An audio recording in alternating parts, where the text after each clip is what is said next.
அனைவருக்கும் வணக்கம். இறைவத்திற்கு வந்துள்ள அனைத்து நல்லுள்ளங்களுக்கும் நன்றி. இன்றைய தினம் நாம் காண இருப்பது கண் திருஷ்டி அகல இந்த ஒரே ஒரு படத்தை மட்டும் மாட்டி வைத்தாலே போதுமானது.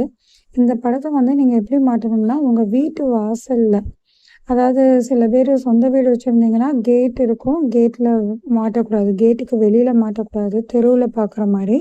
உங்கள் வீட்டுக்குள்ளே நுழையும் போது உங்கள் வீட்டின் வாசப்படி தொடங்கும் இடத்தில் சுவர் இருக்கும் இல்லையா, அந்த சுவற்றினுடைய வலது அல்லது இடது பக்கமோ நுழைந்தவுடன் கண்ணில் படுமாறு வைக்க வேண்டும். அப்பதான் யார் உங்க வீட்டுல நுழைந்தா அந்த படத்தை பார்த்து விட்டு செல்லும் பொழுது நன்றாக இருக்கும். அதாவது சில பேர் என்ன பண்ணுவாங்கன்னா, வாசல் அந்த நிலப்படி இருக்கும் இல்லையா, நிலப்படியோடைய மேல உயரத்துல மாட்டுவாங்க. அப்படி மாட்ட வேணாம், வலதோ அல்லது இடது பக்கமோ மீடியமான ஒரு உயரத்துல நீங்க மாட்டலாம். ஏன்னா அந்த படத்திற்கு நீங்கள் பூக்கள் எல்லாமே வைக்கலாம். அப்படி எனக்கு வெளியில வைக்க முடியல, நாங்க வாடகை வீட்டுல இருக்கோம், யாராவது ஏதாவது நினைப்பாங்க அப்படின்னா, நீங்க உள்ள நுழைஞ்சோடனே வரவேற்பறை இருக்கும், அல்லது சில பேர் வீட்டுல முன்னாடி வராண்டா மாதிரி சின்னதா ஒரு இடம் இருக்கும். அங்க செப்பல் ஸ்டாண்ட் இந்த மாதிரிலாம் வச்சிருப்போம். அதுக்கப்புறம் உள்ள வரவேற்பறை போகும்.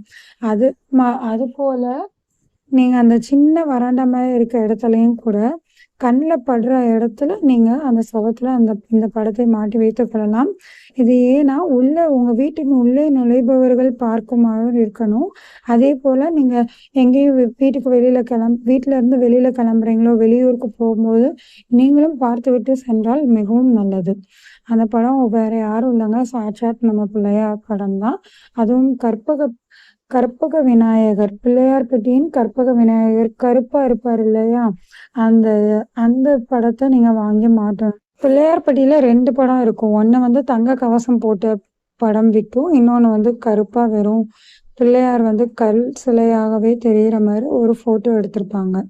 அந்த புகைப்படத்தை தான் நீங்க வாங்கிட்டு வரணும், கருப்பா இருக்க கல் பிள்ளையார் படம். இதே தங்க கவச படம் வாங்கிட்டீங்கன்னா அதை உங்க வீட்டு பூஜை அறையில வைத்து நீங்கள் பூஜை செய்யலாம்.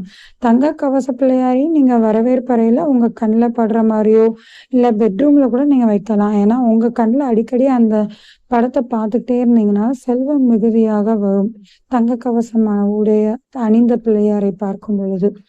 ஸோ இந்த மாதிரி இந்த 2 பிள்ளையார் படங்களை பார்த்து நிதானமாக கவனித்து வாங்குங்கள். இந்த கருப்பு பிள்ளையாரை நீங்க வெளியில வைக்கலாம். இதெல்லாம் நான் எங்க பாட்டி வீட்டுல, அதாவது எங்க அப்பாவோட அம்மா வீட்டுல பிள்ளையார் படம் தான் வச்சிருப்பாங்க.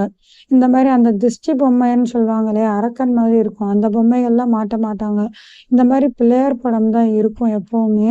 இப்பதான் நிறைய பேர் வீட்டுல அந்த அரக்கன் படம் மாதிரி அந்த இதுல பார்க்கலாம். நிறைய பேர் வீட்டுல அந்த காலத்துல நீங்க நோட் பண்ணியிருந்தீங்கன்னா இந்த கற்பக விநாயகர் படம் தான் இருந்திருக்கும். நன்றி, வணக்கம். இது போன்ற இனிய பதிவுகளை பெறுவதற்கு இன்றைய இறைவத்திற்கு உங்களை